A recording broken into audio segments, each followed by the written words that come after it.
Regan Davis has been obsessed with memory since his mid-20s when he realized he has almost no recollection of his life before he was 9 years old. Also, it turns out he never had a treehouse. Regan, I'm sorry, but right now the best we can do is give you 2 minutes to answer. How does it work?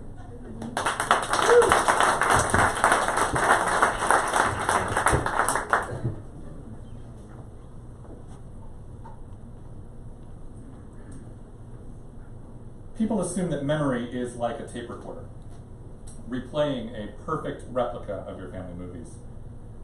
But the human brain is so easily manipulated, the sheer act of recalling a memory rewrites it.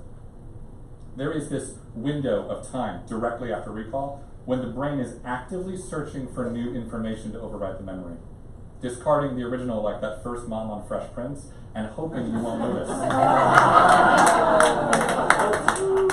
PTSD therapy, it involves having the patient recall the event over and over as they loop tiny changes into it until the trauma is entirely removed.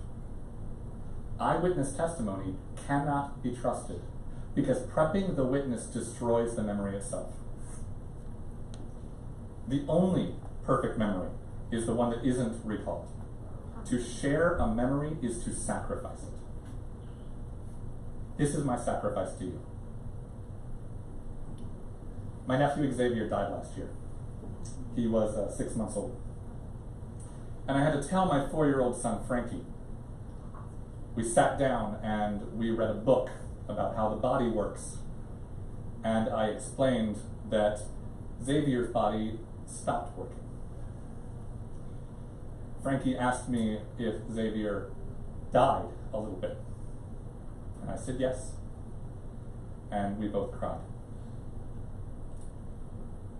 My son still cries about Xavier. You know, he's afraid that he'll forget who he was. And so I tell him the stories that I remember, which means that we both forget. Thank you.